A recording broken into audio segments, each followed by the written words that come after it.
The 32-year-old reflects on his achievements at Roland Garros and looks ahead to the future. Rafael Nadal at the 2019 Australian Open. Photo Roberto Dell'Olivo. World number 2 Rafael Nadal has said that he would be unsurprised if his record at the French Open is matched or even broken in the future. The 32-year-old is known as the King of Clay for his dominance on the surface throughout his career. At Roland Garros, he has won the Grand Slam title 11 times. He is the only player, man or woman, to win the same Grand Slam 11 times in the Open era. In the history of the sport, Margaret Court is the only other player to achieve the milestone at the Australian Open. However, the majority of Court's titles occurred before the start of the Open era in 1968. Despite the impressive achievement, Nadal insists that his record can be broken one day. During an interview at a Banco Sabadell event in Vigo he said, "If I can do it, why not somebody else? I consider myself a totally normal person. If I have done it, why will not someone else do it?" Spanish website Punto de Break quoted Nadal as saying, "Another person will come in the future and will do it too. It is difficult because many factors have to be taken into account. I've been injured 5 times in my career, but in Roland Garros I'd only had one. It's important that in those 2 weeks of the French Open, you're perfect and that you do it for many years," he added. There is a strong change that Nadal will add to his trophy collection at the Paris Major before he retires from the sport. The Spaniard has won a record 57 titles on the clay during his career and currently has a winning percentage of .920, 415 to 36 on the surface. Embed from Getty Images. The future. Now heading into the later stages of his career, Nadal is hoping for more success in the future. His latest achievement was reaching the final of the Australian Open, where he suffered a straight sets loss to Novak Djokovic. The tournament was his first since September after being sidelined from the tour with numerous injury issues. "Things are not eternal, they do not have to be, the years go by, we are in the final stretch of our careers," he said. "In my case I hope there is still more. I hope to stay competitive for more years and enjoy sports at this level. As long as possible. One cannot predict when the end arrives. I do not fear it. I have been very happy playing tennis, but I can also be without playing it. One of the keys to my success is that I have been able to enjoy all those things that a young person also needs to enjoy." In the immediate future, Nadal has his eyes cast on 2 major events outside of the Grand Slams. The first of which is the newly revamped Davis Cup. In November the finals of the competition will be held at the Caja Magica in Madrid.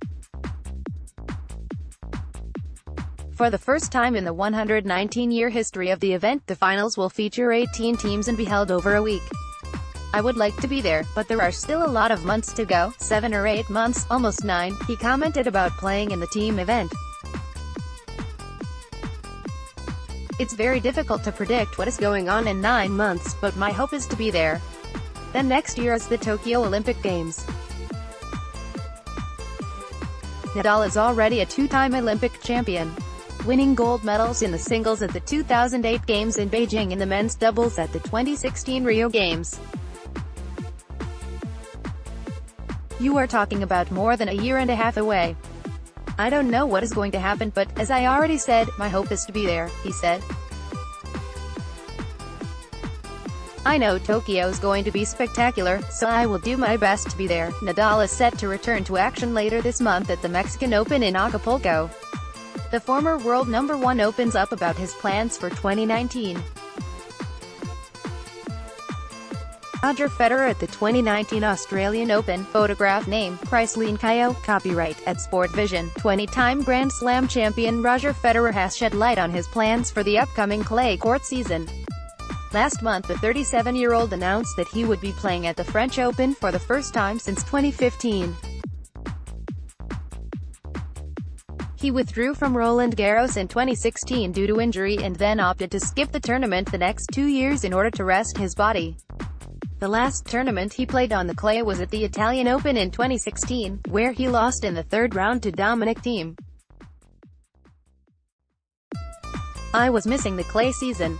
2 years ago, I had some physical problems. Last year I decided not to go, but this year I don't see why not to play, Federer told reporters at the Australian Open in January. My game and my level has there. I didn't lose to a bad player, but to someone who will be on top for long. Speaking to Swiss newspaper Blick, Federer has provided some insight into what his return to the clay will look like, revealing that he will likely only play in one tournament leading up to the second Grand Slam of the year. During the clay court season, 3 Masters 1000 tournaments take place in Monte Carlo, Madrid and Rome. I probably just play a tournament ahead of Roland Garros, he said. I do not want to play much more. I prefer to train more and prepare well for the grass season. Which tournament? We will have to see.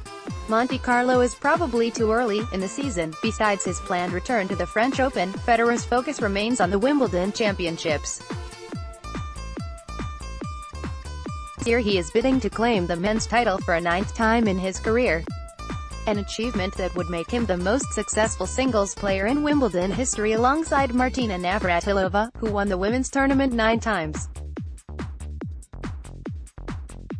On Friday, Federer outlined his goals for the season during the launch of the Laver Cup, a team competition that will take place later this year in Geneva, Switzerland.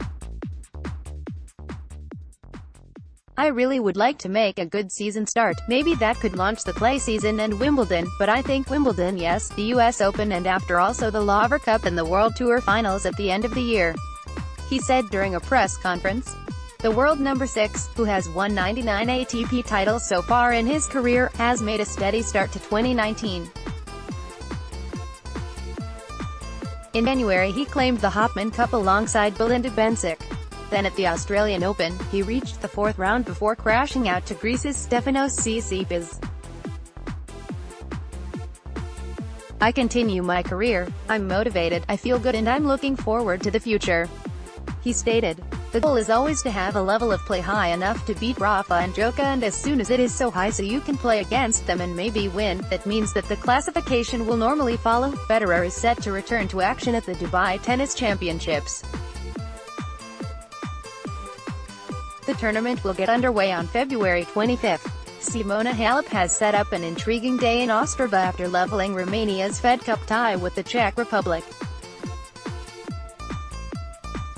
Simona Halep, Chrysaline Kayo, copyright at Sportvision. Simona Halep has set up a thrilling second day in Ostrava as she leveled the tie for Romania away to the Czech Republic. The Roland Garros champion cruised past Katerina Siniakova 6-4, 6-0 to level the tie for Romania in Ostrava against defending champions Czech Republic. This was after Karolina Pliskova gave the hosts an early advantage as her and Halep are set to meet in a crucial third rubber tomorrow.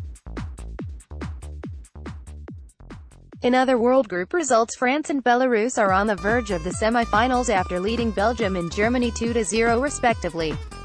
After edging a tight first set, Halep raced to an emphatic victory as she leveled the tie in the first round of their World Group tie in Ostrava.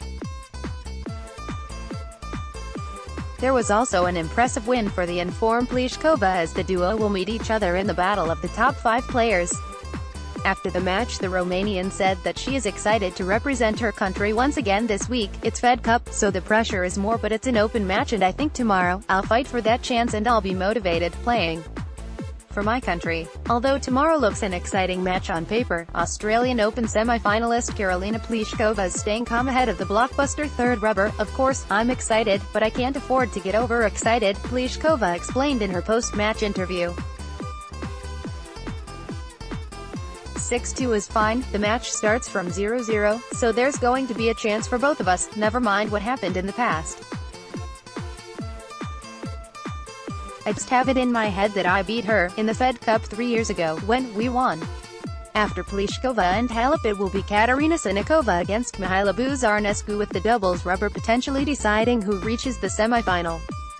Since being promoted back to the World Group in 2010, the Czechs haven't lost a World Group first round, so it will be a difficult task for Romania.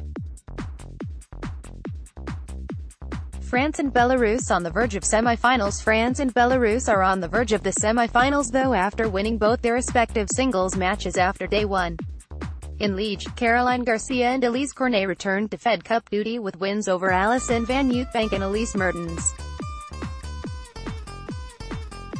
While Garcia won in 3 sets, Cornet stunned world number 12 Mertens in straight sets to give Julien Benneteau a good start as captain. Caroline Garcia can seal the tie for France tomorrow with a win over Elise Mertens, while the hosts need to win all 3 matches tomorrow. In Braunschweig, Germany face a big task if they want to place in the last 4 of the Fed Cup as they trail a strong Belarusian side. Wins for Alexandra Sasnovich and a ruthless Aryna Sabalenka means the world number 9 can seal the visitors' place in the last 4 with a win over Tatiana Maria. USA are ready for a big test against Australia in Nashville as they look to win their second Fed Cup in 3 years. Team USA, at Sonia Akinen, Twitter, USA Fed Cup captain Kathy Rinaldi has said that USA are ready for their first-round World Group clash with Australia in Nashville this weekend. The Americans were denied a second consecutive Fed Cup title last year when they were beat by the Czech Republic 3-0 in the final. However, ahead of their first-round clash with Australia, Captain Kathy Rinaldi is ready to bring the US more success in 2019 and is ready to work hard for it. "We're going to take it one match at a time and not underestimate anybody," Rinaldi said in a press conference. "We're going to go out there, compete. We're going to be a strong team, have each other's backs, leave it all out on the court. That's all I can ask as the captain." The first rubber of the tie will see Sofia Kenin play in for Ashley Barty, and after last year's epic performance in the Fed Cup final, the 20-year-old is ready for another challenge. "Prague was something memorable," Kenin explained. "I'm never going to forget that. Only difference here is they're going to be cheering for me instead of against me. It's going to help me. Hopefully I can take the win for Team USA." In the second rubber on Saturday, Madison Keys will take on Kimberly Burrell as the Americans will look to make their third consecutive Fed Cup final. Garcia Perez levels up for Spain. Meanwhile, in World Group 2, world number 181 Georgina Garcia Perez saved match point to ensure Spain entered day 2 level with Japan. And it's all level in Japan as Spain fight back in the second rubber. Garcia Perez defeats Doi 6-2, 4-6, 7-6, 2. In a roller coaster second rubber, Georgina Garcia Perez used her 200 km/h serve to her advantage after she saved match point in the 12th game to edge past Misaki Doi 6-2, 4-6, 7-6, 2. The Spaniard admitted she was nervous in the tiebreaker but is pleased with her effort. "My attitude and energy was very good thanks to the support of the team," Garcia Perez said. "I was a bit stressed on match point but I was confident I could make a good serve, and that's what I did. I'm very good under pressure. I was nervous about the tiebreak but that was when I started to play better, became more solid, and didn't miss." The win was crucial as now Hibino put Japan 1-0 up earlier on with a comfortable 6-4, 6-2 win over Sarasari Bay's Tormo. A nail-biting second day awaits with both teams looking to go one step closer to make the World Group for the 2020 season.